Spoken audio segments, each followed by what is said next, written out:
Zero is not the end of your story. Zero is the first honest number your financial life has ever shown you. I have sat in rooms with men who managed $10 billion and watched them collapse because they built their entire identity on borrowed money and borrowed time. And I have watched men who started with nothing, literally nothing, build empires that outlasted every crisis the economy could throw at them. The difference between those two men was never the money, it was the understanding. Most of you watching this right now believe that being at zero means you have lost. You have not lost. You have simply arrived at the only coordinate on the financial map where the mathematics of your past can no longer hurt you.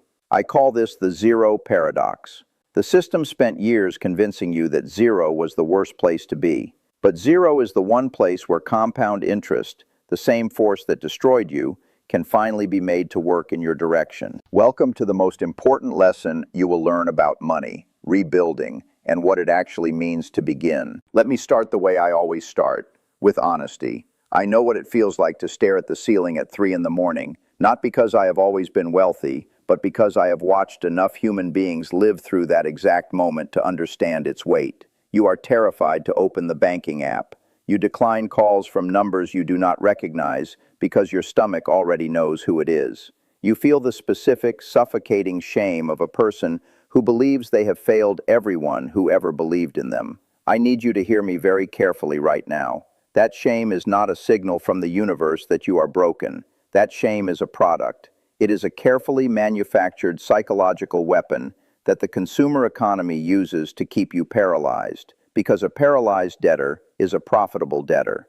The moment you stop moving is the moment the interest keeps compounding. The system does not need you to fail. It needs you to freeze. And right now we are going to unfreeze you completely. The very first operation we must perform is not financial. It is psychological. You must immediately and permanently separate your self-worth from your net worth. This is not motivational language. This is a clinical prerequisite. You cannot make clear financial decisions from inside a fog of shame. When scientists at Princeton University studied the cognitive effects of financial scarcity, they found that poverty and debt consume so much mental bandwidth that they measurably reduce effective IQ. Sendhil Mullainathan, the Harvard economist who led that research, called it the bandwidth tax. The anxiety of being broke does not just feel terrible. It actively prevents you from thinking clearly enough to solve the problem. So before we touch a single number, you must accept one truth and accept it completely. Your financial position right now is not a moral verdict.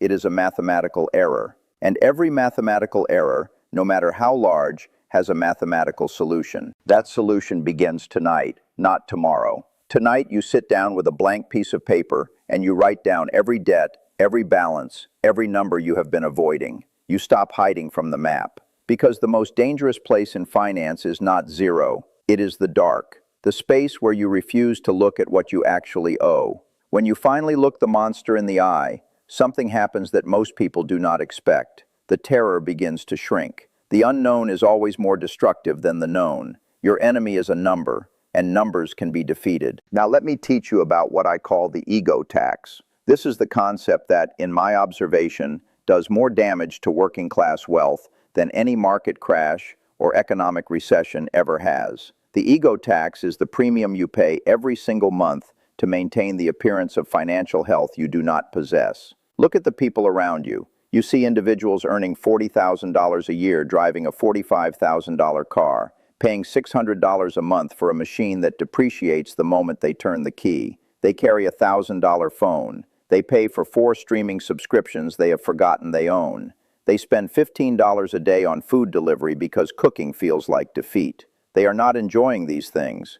They are renting the temporary illusion of stability, and they are paying for that illusion with their permanent freedom. If you are at zero right now, you can no longer afford the ego tax, not even partially. You must declare a state of financial emergency and treat it exactly like one. You cancel every subscription service tonight. You cook your own meals. You drive the oldest reliable vehicle you can afford to own outright, or you take the bus, because the bus does not depreciate. Every single dollar you recover from eliminating the ego tax becomes ammunition.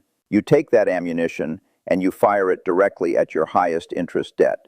Not the largest debt, the most expensive debt. The credit card at 25% interest is a fire inside your house. You do not invest your way out of a burning building.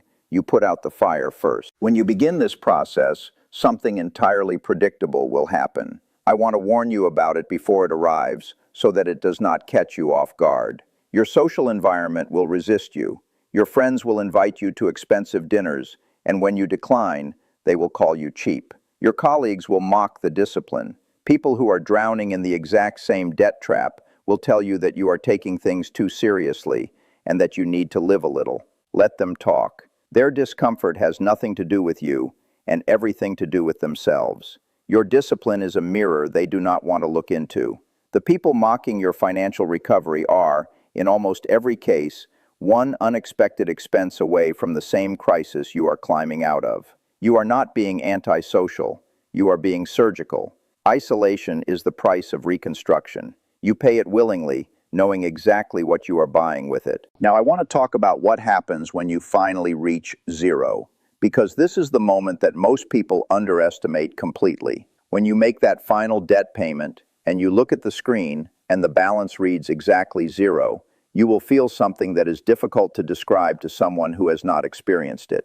That zero is not an empty number. That zero means the interest is no longer compounding against you. That zero means the collectors stop calling. That zero means that for the first time in years, every dollar you earn from this moment forward belongs entirely to you.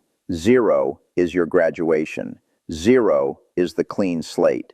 Zero is the true starting line. But zero is only the beginning of the real game, which brings me to the most important concept in this entire lesson. I call it the time vault. When your financial capital is completely exhausted, you have one form of capital remaining that the system cannot touch, cannot tax, and cannot repossess: your time. Albert Einstein reportedly called compound interest the eighth wonder of the world. What most people never understand is that time is the engine that powers compound interest, and every human being on Earth, regardless of their bank balance, receives an identical daily deposit of 24 hours. The tragedy of financial poverty is not the absence of money. The tragedy is how violently people destroy their remaining currency. Think about what happens after an 8-hour shift when someone is broke and exhausted. The brain, overwhelmed by the stress of scarcity, reaches for the cheapest available escape: 3 hours of social media, 2 hours of television, an evening at the bar complaining about the economy with other people who are equally stuck. I am not judging this. I understand it biologically. Melanothan's research showed us exactly why it happens, but I need you to understand the mathematics of what it costs. Every evening hour you surrender to passive consumption is an evening hour that could have been compounding your future value instead. You work 8 hours to survive. You sleep 8 hours to repair. That leaves 8 hours. Protect 4 of them. The 4 hours between 6 in the evening and 10 at night are your rescue fund. They are the seed capital of your new empire. If you spend those 4 hours consuming, you are choosing tomorrow's poverty today. If you protect those 4 hours with the discipline of a man who understands exactly what he is building, you can purchase your own freedom with nothing more than time. This brings me to what I call the replacement trap. The market is a cold and honest machine. It does not pay you based on how hard you sweat or how much you need the money. It pays you based on one metric only: how difficult you are to replace. If the system can pull a random person off the street and train them to do your exact job in 72 hours, your economic value is effectively at the floor. It does not matter how many hours you work. You are multiplying a small number by a slightly larger number. The product is still small. To escape the zero trap permanently, you must transform from a replaceable laborer into an irreplaceable specialist. And you do this with those 4 protected evening hours. The internet today contains more freely accessible, world-class educational content than any university library in the history of civilization. The knowledge that can make you irreplaceable is not locked away. It is sitting there, waiting for someone with the discipline to consume it instead of entertainment. Over 6 months of focused evening study, you can build a micro skill, a narrow, specific capability that solves an expensive problem for a business or individual: complex digital marketing, software development, advanced data analysis, medical billing, a specialized trade. Pick one. Learn it with monastic focus. The market does not pay for general competence. The market pays handsomely for specific, rare, proven capability. A laborer swings a hammer for $15 an hour. The specialist who knows exactly which bolt to tighten on a $1,000,000 machine charges $5,000 for 5 minutes. That is leverage. And leverage is the only tool that changes the mathematics permanently. I want to tell you something I rarely discuss publicly because I think it is relevant here. 99% of my net worth was accumulated after my 50th birthday. I began investing at the age of 11. That means 40 years of building, learning, failing, and compounding produced 1% of what I have today. The remaining 99% came from the machine working after the machine was already built. I tell you this not to intimidate you, but to show you the physics. The early years are not about accumulation. They are about construction. You are building the machine. You are not yet running it. The man who is impatient during construction will always destroy the machine before it reaches the phase where it works for him. Your first $1,000 of earned income from your new skill is not a reward. It is a structural component. You do not spend it. You do not celebrate with it. You reinvest it into the machine. Better tools, deeper education, a slightly larger client base. The first 1,000 becomes 10,000. The 10,000 becomes 100,000. And somewhere during that process, something shifts. The money is no longer growing because of your labor. It is growing because of its own momentum. That is the snowball I have spoken about my entire career. The important thing is finding wet snow and a really long hill. Zero is where you find the snow. Discipline is what makes it wet. Time is the hill. I want to leave you with something that I believe is the deepest truth in all of personal finance. A man who inherits $1,000,000 is fragile. If the market removes that million, he is destroyed because he never understood how it was built. He only knew how to consume its output. But you started at the absolute bottom. You stared into the dark canyon of debt and you climbed out with nothing but mathematics and discipline. If the economy collapses tomorrow and returns you to zero, you will not panic. You cannot take away what is forged in the silence of 4 hours of evening study. You cannot repossess a mind that has been upgraded. You cannot collect on the irreplaceable skills a person built in the dark when nobody was watching. The system can take your money. It cannot take the machine. And if they hand you back zero, you build it again. Faster this time. Because now you know the blueprint. The system wants you exhausted. It wants you distracted. It wants you addicted to cheap dopamine and expensive debt. It wants you to believe that zero is the end, because a person who believes the game is over never starts playing again. But you now know what zero actually is. Zero is not the end. Zero is the moment the mathematics of your past stops compounding against you, and the mathematics of your future finally has room to breathe. Stop paying the ego tax. Reclaim the time vault. Eliminate the replacement trap. Build your micro skill. Protect your first 1,000 with your life. And never confuse motion with progress or exhaustion with discipline. The door to the cage is open. It has always been open. You just have to be brave enough, disciplined enough, and quiet enough to walk through it. That is all.